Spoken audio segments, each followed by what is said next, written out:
Hello friends, thank you so much for clicking on this video. I really hope that you'll consider subscribing to my channel if you're enjoying the instruction that I'm giving you.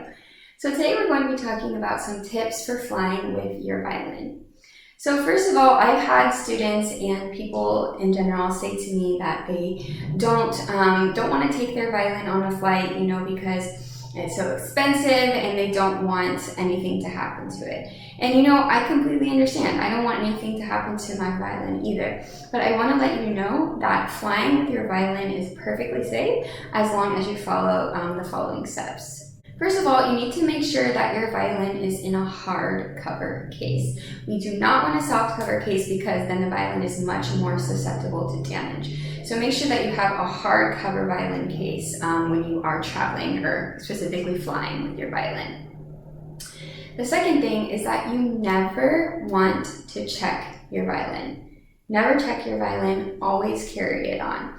So when you travel, you can have one carry-on and one personal item. So for me, my carry-on is obviously my violin, and then I have like a backpack or a purse. So that would be great for you ladies. You just bring your purse, totally fine. Men, maybe you could bring a backpack, something like that.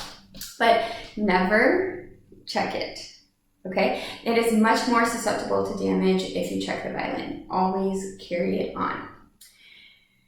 If possible, I always like to try to be in an early boarding group. So that way I have kind of like the peace of mind that there's still going to be enough space in the overhead compartments for my violin.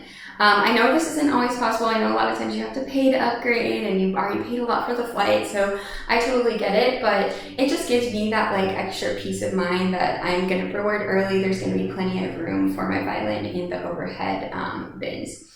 However, I have been in those back groups, like groups 8 and 9, and let me tell you, I've always managed to find space for my violin.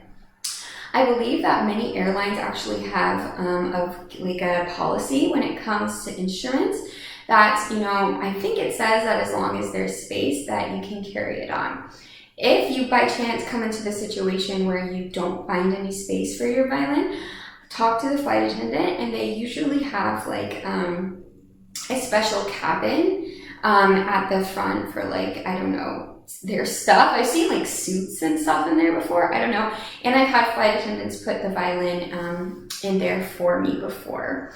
I was actually on this one flight, this was like a long time ago, and I don't know if you could get away with it now, but there was no space for my violin. So what I did was I put it underneath my seat, like kind of this way, and then I put like a blanket over my feet so like you couldn't see the violin, and kind of had my violin down there on the spine. Like I said, this was probably like 10 years ago, but that could be an option if you can't find any overhead space. But I would just ask the flight attendants, and if they say like, oh, we can't do that, you really need to stand your ground. You need to say, this is a very expensive instrument, like I am not checking it, blah, blah, blah. And I'm sure that they will be able to make,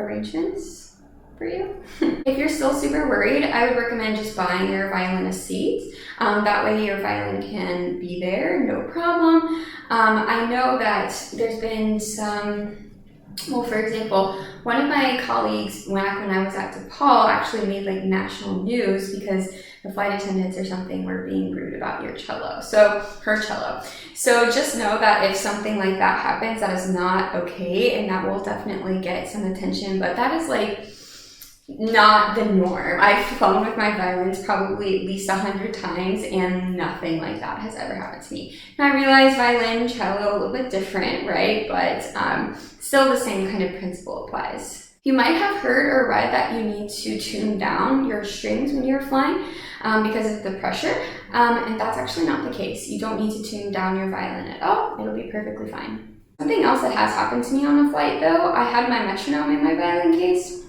and I think I had like a soft case over my hard case, and my metronome just started going. It started playing an A, and I was like, what is that? And it was my metronome. So maybe take the batteries out of your metronome so that doesn't happen to you. When going through security, I have had instances where they have to like check my violin separately. Just make sure that you keep eyes on your instrument at all times, and they will of course do the check right in front of you just to make sure it's actually a musical instrument, I guess. I think that's pretty much it.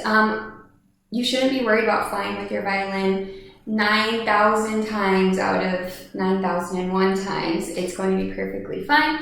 Never check it, always put it overhead, and just stand your ground if anybody says anything to you. And yeah, I know many people might be traveling for the holidays or anything, so I just wanted to let you guys know that. If you have any questions about traveling with your violin, please drop them in the comments below, and thank you so much for watching. If you haven't already, please subscribe to the channel, and I'll see you in the next video.